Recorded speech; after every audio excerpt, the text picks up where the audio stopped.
Le prophète, alayhi salatu wassalam, quand il se réveillait, chaque matin, il disait Alhamdulillah alladhi radda alayya ruhi. Alhamdulillah qui m'a rendu mon âme. Ça veut dire que dès qu'il se réveille le matin, il dit quelle chance, j'ai encore une autre journée pour vivre. Il n'était jamais dans cette obsession auquel nous assistons aujourd'hui, qui a aveuglé toutes les consciences, jusqu'à un moment donné, la mort surprend. Allah Ta'ala dit la mort surprend. La ta'tikum illa baghta. Il surprend. Vous dites subhanallah, il est parti. L'autre, il est parti. Donc je le connaissais. Et justement, Allah Ta'ala, il a voulu que cette mort, qu'est-ce qu'il fait? La mort, en fait, il est loin, mais il commence à se rapprocher de vous. Tout doucement, progressivement. Premièrement, qu'est-ce qu'il va faire? Il va prendre les grands-parents.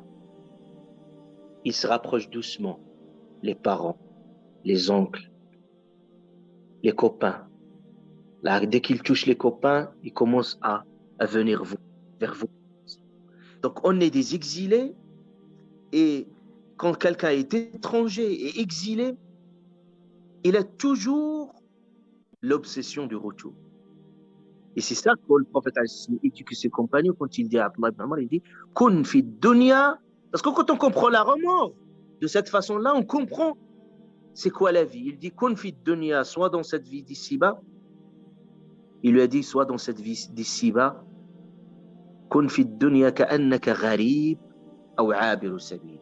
Il a dit « Ka'annaka gharib », c'est comme quelqu'un exilé, un étranger, ou abir sabil, quelqu'un de passage. Il est passé par un coin, mais il ne connaît pas ses habitants.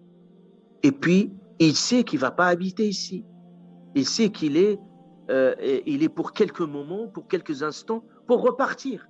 Parce que la vie en général, combien on va vivre?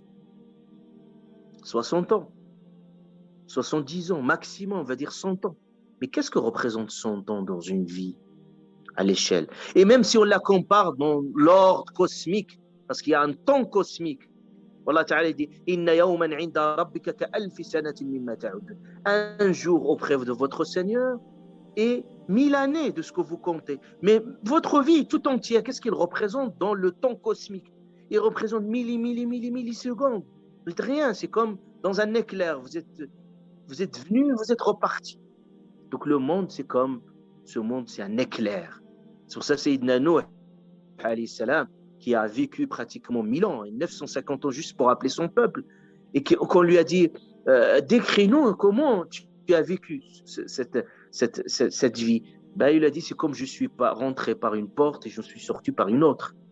C'est pour ça le prophète Hassim dit Akthiru, rappelez-vous intensément, min dhikri, rappelez-vous intensément de la mort. Et vous voyez comment il a appelé la mort? Il a dit Hadimul ladhat, il a dit c'est celui qui détruit les caprices, les plaisirs. Parce que quand vous vous dites que je suis mortel, je vais mourir, rien qui peut avoir de la valeur. Tout peut être dévalué. Vos biens, votre argent, vos enfants, tout cela n'a plus de sens, ne reprend plus de sens. Juste prenez à cet instant-là, votre âme va quitter ce monde-là.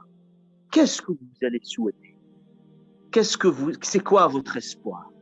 Vous allez voir que tout va rentrer dans un autre ordre de priorité. Et c'est ça ce qu'Allah subhanahu wa ta'ala, ici, quand il nous parle de ça, وَجَاءَتْ سَكْرَةُ الْمَوْتِ بِالْحَقِّ. C'est à ce moment-là, il est venu ce moment de vérité. Donc, on peut parfois certaines choses les oublier.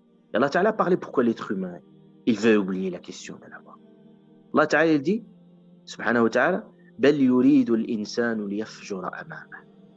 L'être humain, il veut une chose. Pourquoi la mort, il ne veut pas se souvenir de la mort. Il ne veut pas avoir cette réalité de la mort. Tout simplement pourquoi? Parce que c'est la mort l'empêche d'entrer dans cette effrénie, dans le plaisir à outrance. Parce que c'est-à-dire la mort, ça devient un obstacle entre lui et la jouissance à l'extrême dans les plaisirs. Et vous voyez quelqu'un, quand il conçoit qu'il n'a qu'une seule vie, il peut juste vivre ici.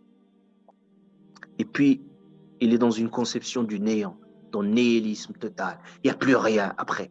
Il vit l'enfer parce qu'il se dit, bah, je n'ai qu'une seule chance, qu'une vie, il faut en profiter au maximum. Donc, même il fallait se battre, il fallait par tous les moyens arriver au bout de mes projets, même s'ils seraient au détriment des autres. Et puis, il est enfermé dans cette forme de vision, donc il veut se donner le tout. C'est comme quelqu'un qui boit de l'eau de la mer, plus on en boit, plus on en a soif. Alors que quelqu'un qui met la mort dans son projet de vie, tout change. Tout est relatif. Donc, tout est relatif et tout est reprogrammé autrement. Donc, c'est pour ça Allah Ta'ala dit vous aimez l'ajila. L'ajila, ça veut dire tout ce qui est très proche, là, ce que vous voyez, ce que vous dégustez. Mais personne n'est intéressé à ce monde.